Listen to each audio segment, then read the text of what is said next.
every day there was a theme of something that we had to live off of for the day, and one of them was oppression.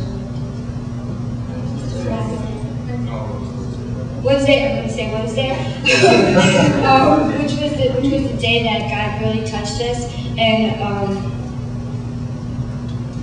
we were all free from oppression because we were all kind of held back from getting a closer relationship to God, and that night we just really got set free from oppression. So.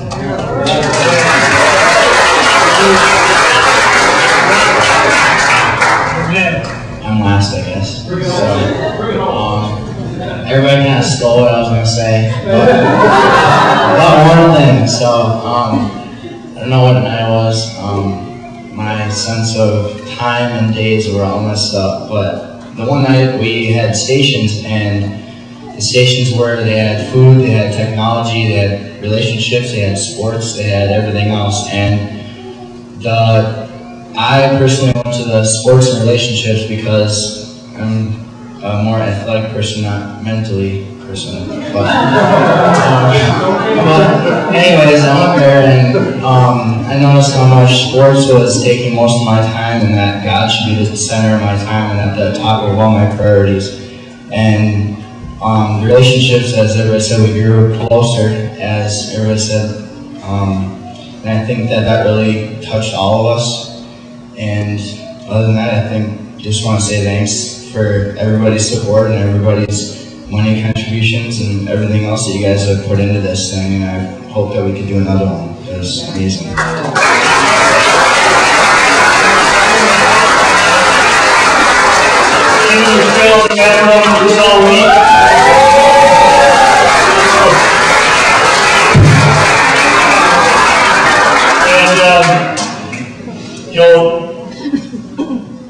We've already talked about having another mission trip next year. I don't think we're going to have nearly the struggle getting chaperones this next time around as we did this time. But I just am so thankful for the sensitive heart that these two women have for our kids and for all the work that they've done behind the scenes, most of which nobody except for James and Tony and Jeremy and I saw. They did a ton of work to make this happen, and they were just incredible. So thank you.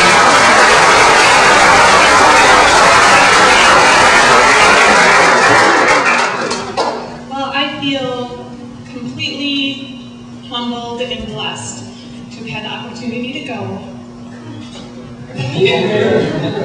It was an amazing week to see God move in each and every one of these kids in such a unique way.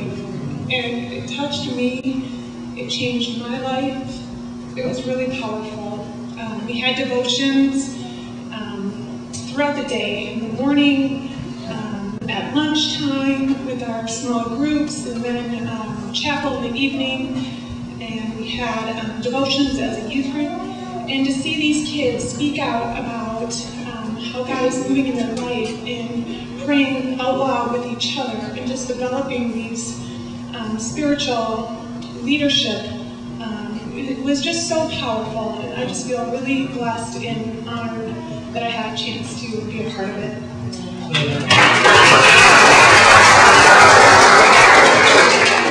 First of all, I want to say that we were not the leaders that they were afraid of.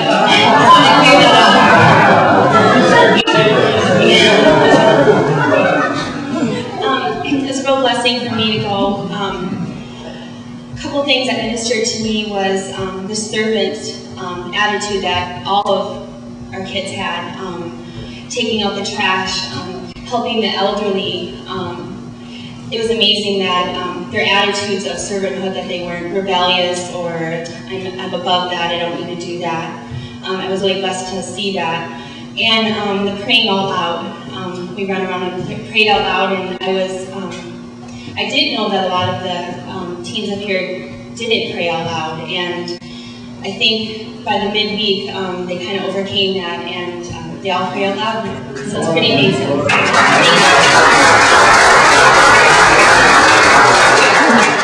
And just the money part, I figured that out. It costs $300 for each of them to go, and from your contributions and the fundraisers that we've done, you guys raised $100 for each 300, so that was a third of what they had to pay for. So I thank you. Thank you for your prayers.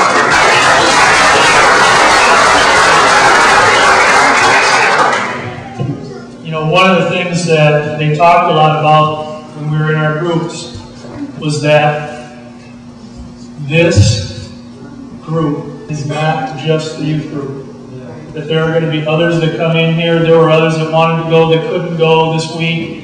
And they want to reach out and include all of those kids we know now that couldn't go, and all those kids that God's going to bring here in the future. So if you know a teen, or you are a teen sitting here this morning and thinking, well, I missed that, I guess I'm out of the youth group, don't think that for a second. The last testimony I'm going to give you is there was by the way, this all happened in a Lutheran church, y'all.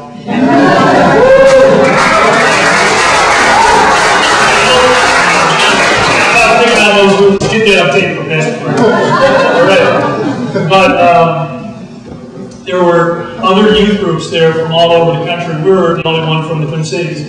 And there was a group from Michigan, there was a group from Indiana, there was a group from Nebraska and Iowa, and they all were there, and a lot of them were very conservative in their worship. Our kids were raising their hands, and they were like, why are you doing that? And they were just more inhibited in their worship.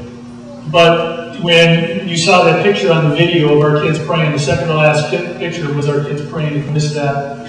And that was Wednesday night.